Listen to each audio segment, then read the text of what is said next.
big day in the news business today. We're covering all sorts of things happening, including the breaking news coming in from Poland.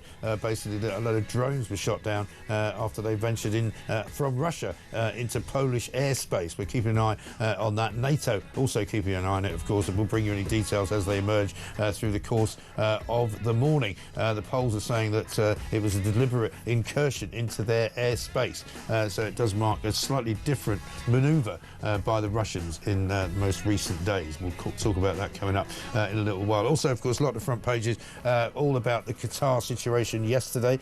More of the front pages, though, concerned with the situation with Peter Mandelson, Lord Mandelson, the UK ambassador to the United States of America, and his relationship with Jeffrey Epstein, the convicted paedophile who, of course, committed suicide in prison, found dead in Manhattan in August 2019 while he was awaiting trial on sex trafficking charges. The front page of the Daily Mail says Mandelson on the rack over his best pal Epstein, because that's what he called him.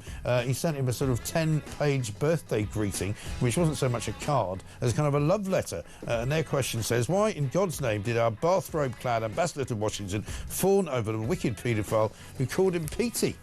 It is quite a good question, that, as he's pictured in a bathrobe on Pedo Island, as it used to be known, which was, of course, the private island Jeffrey Epstein had down in Florida, just off the coast of Florida, where he used to entertain dignitaries from around the world, business leaders, etc., etc.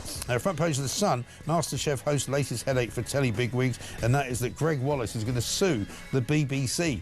He says he wants the release of hundreds of pages of secret documents he reckons will help clear his name and help him claw back millions of pounds in lost earnings after he was booted out for inappropriate behaviour. BBC Director General Tim Davey says he's not sure there might not be any more scandals coming out. Goodness gracious me, 0344 499 1000. Meanwhile, more tube chaos in London. The union relations have completely collapsed with Sadiq Khan.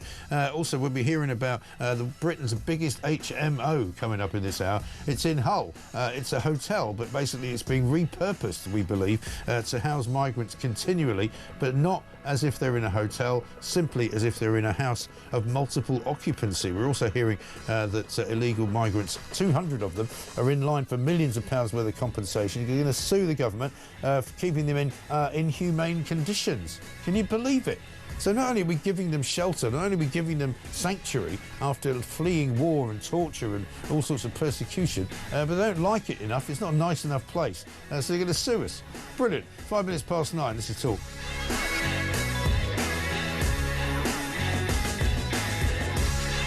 Margaret in Yorkshire says, Mike, can the UK seek reparations from all the countries that have allowed their people, illegal migrants, to invade the UK and cost the country a fortune? Well, it's a very good question, one that we will attempt to answer. Meanwhile, Margaret in Birmingham says, Starmer is such an embarrassment. Working people, journey. Which moron is writing this rubbish? Same moron writing Shabana Mahmood's. Mike, new broom, sweeps clean. Shabana, get yourself down to Dover. Well, they've got a new Home Secretary, but it's the same old nonsense, isn't it? Richard Holden's here, Shadow Transport Secretary. Richard, very good morning to you. Morning, Mike. How are you doing? I'm very well indeed. I didn't realise it was raining. I see you're holding an umbrella there. My condolences to you. It is raining. It is raining temporarily, and so we've got showers. Yes, sunshine and showers here. Showers. Well, thank you for the weather update. Keir Starmer's got a new cabinet.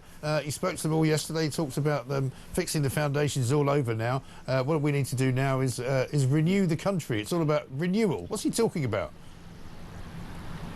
Yeah, no, it's a good question. I mean, we've already seen, obviously, a real issue here with his reset. He's already having to sort of reset it once. He's going to try and reset it again. I think it's quite an important moment, though, I think, for Keir Starmer, as he's looking at this. You know, we've seen some of his cabinet ministers be thrown to the side, others of them all reshuffled. I mean, for all this to happen within a year of him taking office is quite ridiculous, really. Well, it really is. Because people are looking around at all of the things he says that he's doing, like the 1.5 million homes, the 1,700 jobs in defence, you know, the stopping of the migrants, the one in, one out thing, and it's all rubbish, isn't it? None of it's happening. No, I mean, we can see that.